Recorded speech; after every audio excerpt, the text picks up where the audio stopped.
नवी मुंबई महानगर पालिका परिवहन समिति ने बुधवार को बैठक आयोजित कर बस ड्राइवरों और कंडक्टर्स की पगार में 7,000 रुपए की वृद्धि करने का निर्णय लिया गया। इस बैठक में परिवहन समिति सदस्य राजेश राय ने पगार का मुद्दा उठाते हुए कहा कि काफी लंबे समय से कर्मचारियों की पगार में वृद्धि नहीं हुई है। समय के अनुसार पगार में वृद्धि होना आवश्यक है, अन्यथा उनके काम पर असर पड़ेगा। वहीं परिवहन समिति सभापति ने कहा कि आज पगार कम होने के कारण कर्मचारियों को पार्ट टाइम दूसरी जगह काम करना पड़ रहा है, इसलिए हमने यह निर्णय लिया है ताकि उन्हें दूसरी जगह काम न करना पड़े। इसी तरह परिवहन समिति ने सभी कर्मचारियों और उनके परिवार के सदस्यों को मिलने वाली बीमा राशि को बढ़ाने का निर्णय लिया।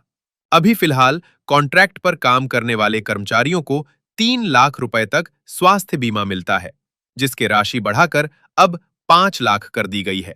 इस तरह सभी कर्मचारियों की बीमा राशि अब 5 लाख हो जाएंगी, क्योंकि नियमित कर्मचारियों को पहले से ही 5 लाख का बीमा मिल रहा है। स्थायी समिति के आज परिवहन समिति की बैठक में सबसे पहले तो धन्यवाद प्रस्ताव हुआ कि जो हमारा पिछले साल का बजट था पिछले टर्म का, उससे 316 करोड़ रुपया बढ़ाकर हमें मिला। इसके लिए आदरणीय लोक नेता गणेश नाइक जी साहब को, स्थायी समिति के सभापति अशोक पाटिल जी को, सभागृह के नेता सागर नाइक जी को, महापौर को, उप महापौर को और सभी चुने हुए 111 नगर सेवकों का धन्यवाद दिया गया। दूसरा, आप देखेंगे बहुत महत्वपूर्ण मुद्दा उठा। आज के तारीख में हेल्थ का बहुत बड़ा इशू है और आप देखेंगे कि दवा की खर्चे हर परिवार में इतना बढ़ गया है कि पहले में जो मेडिक्लेम 3 लाख रुपया का था उसे 5 लाख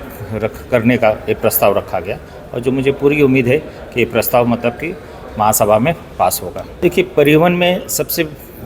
बड़ा जो विषय है कि जो परिवहन घाटे में चलता है वहाँ पर रेवेन्यू कैसे बढ़ाया जाए, इस चीज़ के ऊपर काफ़ी ध्यान दिया जा रहा है और एक एक बारीक मुद्दे के ऊपर हम लोग समीक्षा कर रहे हैं, चर्चा कर रहे हैं और उस चर्चा कर एक नतीजे पर ये अवश्य पहुँचेंगे कि आने वाले दिनों में आप लोग देखेंगे कि ये जो लेवल लगा रहता है कि परिवहन जो ट्रांसपोर्ट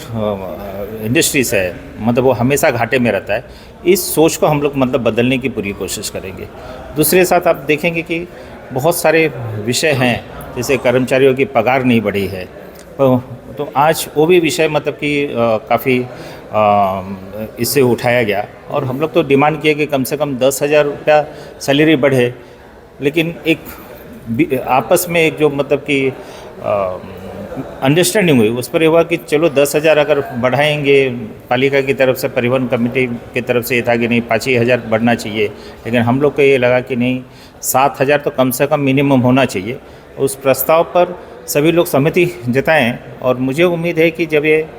महासभा में ये विषय जब आएगा तो वो प्रस्ताव भी आदरणीय लोक नेता गणेश नाइक जी के आशीर्वाद से वो जरूर पास होगा, ये हमें पूरा विश्वास है। और साथ ही साथ ये भी रखा गया है कि जब तक सभी वर्कर, चाहे वो ड्राइवर हों चाहे कंडक्टर हों, जब तक अपना परमानेंट नहीं होते तब तक हर वर्ष कम से कम 1,000 की तो वृद्धि होनी चाहिए। बार बार उसके लिए प्रस्ताव नहीं आना चाहिए कि हम उसके लिए पत्र दें या आंदोलन करें, इस तरह का चीज़ें ना हो, एक सिस्टम से काम चलना चाहिए। इसके ऊपर सभी लोग सहमत हैं और मुझे लगता है कि ये ज़रूर कामयाब होंगे और इसमें कि सभी को न्याय मिलेगा।